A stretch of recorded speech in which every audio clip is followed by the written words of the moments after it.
10 साल से वो सांसद हैं, तो वो बताएं नॉर्थ ईस्ट की जनता को, नॉर्थ ईस्ट दिल्ली की जनता को कि 10 साल में उन्होंने क्या किया है, और जनता तय करेगी कि जो वो कह रहे हैं अगर वो सच है, उन्होंने जो काम किया है, तो उनको अपना समर्थन और आशीर्वाद देगी।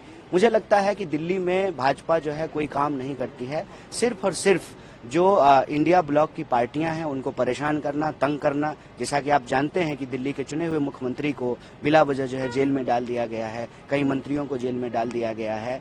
तो जो एक चुनी हुई सरकार है उसको अस्थिर करने का प्रयास किया जा रहा है। तो कहीं ना कहीं ये दिल्ली का अपमान है, दिल्ली के आम लोगों का अपमान है, दिल्ली के अंदर जो लोकतांत्रिक प्रक्रिया है उसका मजाक उड़ाया गया है। मुझे लगता है कि इन चीजों का सवाल जो है, इन चीजों पर जनता जरूर पूछेगी और इसका जवाब जो है माननीय सांसद जी को देना पड़ेगा। कि हम तो अपने लोकसभा क्षेत्र में भाजपा के प्रत्याशी के रूप में अपने पीछे किए गए कार्यों के आधार पे लोगों से प्रार्थना कर रहे हैं, लोगों से बात कर रहे हैं, और कोई ना कोई तो आना ही था, तो जो भी आए हैं उनका स्वागत ही है।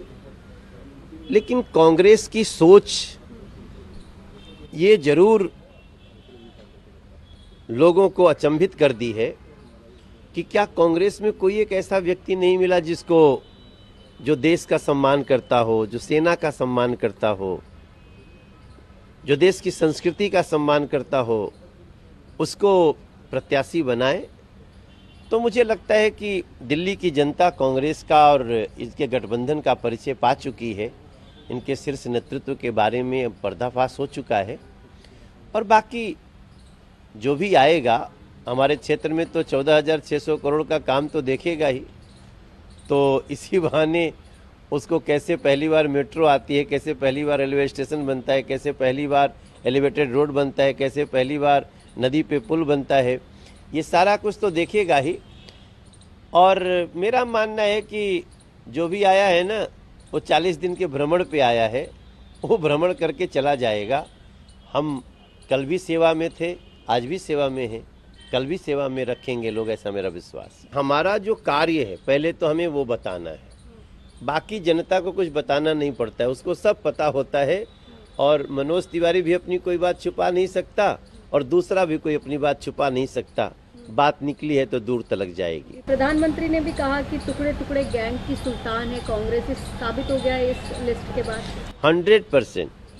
प्रधानमंत्री जी तो बहुत दूर की देख लेते हैं, तो जो कांग्रेस ने अपनी सोच दर्शाई है वो अब दिल्ली वासी भी समझने लगे। एक आखिरी सवाल, सुप्रीम कोर्ट केजरीवाल पहुंचे हैं अपनी गिरफ्तारी को लेकर, क्या लगता है राहत मिलेगी या क्या कहेंगे आप?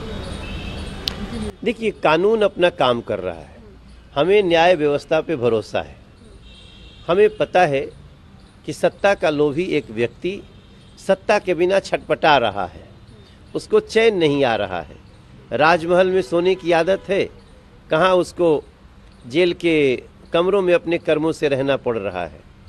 तो उस सत्ता के लोभी को, एक भ्रष्टाचारी को, उसके भ्रष्ट आचरण की सजा मिलेगी ही, ऐसा मेरा विश्वास है। बाकी कानून पे हमें पूरा विश्वास है। एक राजनाथ सिंह ने भी कहा है मछली खाइए लेकिन लोगों की भावनाओं को मत खेलिए, क्या कहेंगे? देखिए, मेरा मानना है कि ये जो शुद्ध स्वच्छ आचरण होता है, जनता वो अपने नेतृत्वकर्ताओं से जरूर अपेक्षा करती है। जो नहीं करेगा जनता उसको सबक सिखाए।